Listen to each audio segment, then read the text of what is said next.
Assalamualaikum warahmatullahi wabarakatuh. Oke, kali ini kita akan masuk ke serial video materi pertama dalam pertemuan kedua. Oke, hari ini kita akan bahas tentang tipe data primitif. Mungkin di pertemuan sebelumnya, teman-teman sudah mengenal tentang apa itu data, informasi, bagaimana komputer itu bisa berjalan, program-program yang ada di komputer. Nah, kali ini kita akan bahas lebih detail mengenai data, yaitu tentang tipe data primitif. Nah, sebelumnya kita akan bahas mengenai tipe data. Nah, sebelumnya kita akan kenalkan dulu mengenai objek. Sebenarnya program-program di komputer itu memanipulasi objek data, di mana objek data ini bisa berupa berbagai jenis, misalkan data berupa suara, gambar, teks, dan lain sebagainya. Nah, objek data ini mempunyai tipe, di mana tipe ini akan mendefinisikan program tentang apa yang bisa dilakukan terhadap objek data tersebut. Contohnya, saya punya sebuah objek data itu adalah manusia, misalnya namanya Adi, di mana manusia ini dapat berjalan, berbicara, makan, dan lain sebagainya.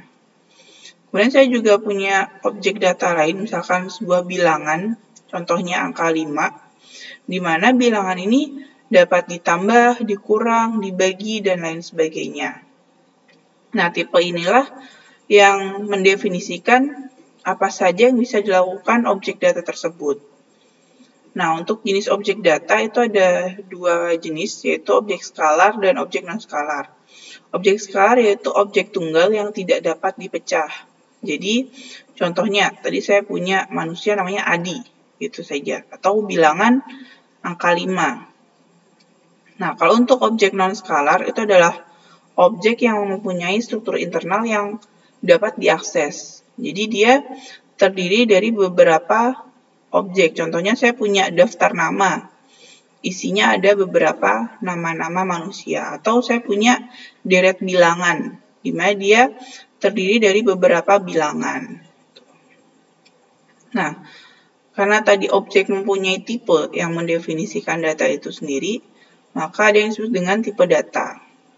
Tipe data itu adalah sebuah pola representasi suatu data di dalam komputer, di mana fungsinya untuk menentukan secara internal bagaimana suatu data itu disimpan di dalam memori komputer. Ada dua jenis tipe data, yaitu tipe data dasar atau primitif, serta tipe data bentukan atau komposisi. Tipe data dasar itu adalah tipe data yang telah tersedia atau sudah didefinisikan dalam suatu bahasa. Sedangkan tipe data bentukan itu adalah tipe data yang bisa kita definisikan sendiri, atau dia biasanya disusun dari berbagai tipe data dasar. Nah, kali ini kita akan bahas dulu mengenai tipe data primitif. Yang pertama yaitu ada INT, di mana fungsinya untuk merepresentasikan bilangan bulat atau integer. Contohnya saya punya angka 13, 5, 10, dan lain sebagainya. Kemudian ada juga tipe data float, di mana fungsinya untuk merepresentasikan bilangan real atau pecahan. Nah, biasanya bilangan float ini secara literal ditandai dengan titik desimal atau koma. Contohnya 3.0 atau 2.4 dan lain sebagainya. Tipe data berikutnya yaitu bool, di mana fungsinya untuk merepresentasikan nilai boolean. Contohnya true atau false, benar atau salah. Jadi hanya ada pilihan itu. Tipe data berikutnya yaitu string, di mana fungsinya untuk merepresentasikan karakter atau kata. Contohnya aku, kamu, nama, atau bisa juga lebih dari satu kata, nama saya, di mana ditandai dengan petik yang mengapit sebuah kata atau karakter tersebut. Gitu. Kemudian tipe data primitif yang terakhir yaitu non-type, di mana tipe data ini spesial, hanya ada satu nilai yaitu none. Gitu.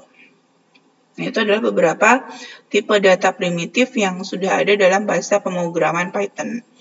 Nah, kalau teman-teman mau coba, mau ngecek, silakan. Misalnya dalam konsol teman-teman atau di Python-nya, teman-teman bisa ketikkan type, kemudian kurung, kemudian data apa yang mau dicek. Contohnya, type 123, maka dia akan mengembalikan int atau bilangan integer. Misalnya teman-teman ketik type 98,6, maka akan mengeluarkan float. Kemudian untuk misalnya string, teman-teman mau ngecek type petik hello world, maka dia akan menampilkan str, yaitu string. Nah, untuk objek scalar sendiri, di dalam bahasa Python, itu akan dianggap sebagai tipe data primitif. Maksudnya, penafsiran yang dilakukan oleh bahasa pemrograman Python, itu biasanya bersifat literal, di mana data mentah yang berupa objek scalar yang tadi kita inputkan, atau misalnya kita ketikkan, itu akan menentukan tipe data dari objek tersebut. Contohnya, saat kita menuliskan angka 8, maka akan dianggap sebagai tipe data integer. Kemudian kalau kita masukkan angka 12,5, itu akan dianggap sebagai float. Dan kalau kita tuliskan petik namaku atau kata yang lain akan dianggap sebagai sebuah string. Gitu. Nah, akan tetapi dalam bahasa pemrograman lain itu belum tentu juga bersifat literal.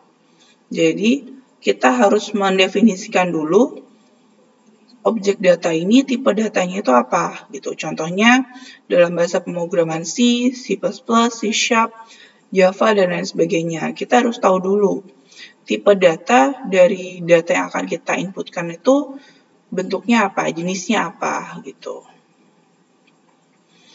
Nah, selain tadi ada tipe data primitif, ada juga tipe data bentukan, yaitu tipe komposisi atau agregat, di mana dia disusun dari tipe data dasar yang memiliki arti semantik gitu. Dan di sini tujuannya untuk mempermudah kita berpikir di level abstraksi yang lebih tinggi gitu. Contohnya kalau kita membuat sebuah koordinat itu kan biasanya disusun dari X dan Y. Misalkan tipe datanya float. Nah, kalau kita berkali-kali mendefinisikan X dan Y mungkin agak kesulitan. Makanya di sini kita bentuk, kita bungkus menjadi tipe data baru, yaitu koordinat. Atau misalnya teman-teman punya jam. Misalnya kalau menuliskan itu ada jamnya, menitnya, detiknya. Misalnya tipenya integer, karena kan itu adalah bilangan bulat. Contohnya jam 24 jam, menit ada 60 menit, detik ada 60 detik. Tapi kalau kita menuliskan berkali-kali jam, menit, detik, itu mungkin agak berulang-ulang. Oleh karena itu, untuk memudahkan kita bungkus, kita bentuk menjadi sebuah tipe data baru, contohnya tipe data jam. Gitu. Nah, ini akan kita jelaskan lebih lanjut di pertemuan-pertemuan berikutnya. Gitu. Nah, yang terakhir tentang tipe data yaitu tentang konversi tipe, di mana kita dapat mengkonversi suatu tipe objek menjadi tipe yang lainnya, atau istilah lainnya itu disebut dengan casting. Contohnya, kalau saya punya angka 3, di mana 3 itu biasanya adalah integer atau bilangan bulat. Ketika saya casting menggunakan perintah float kurung 3, maka dia akan menjadi float yang bernilai 3,0. Demikian juga kalau saya mau coba casting menjadi integer. Misalnya yang awalnya saya punya angka 3,2, biasanya kan itu adalah sebuah bilangan pecahan atau float. Tapi ketika saya casting menjadi int kurung 3,2, maka dia akan dikonversi menjadi sebuah nilai integer. Kemudian dibulatkan nilainya menjadi 3 gitu. Oke, mungkin itu saja tentang tipe data. Semoga teman-teman lebih dapat memahami. Oke, silahkan mencoba di program Python-nya. Terima kasih.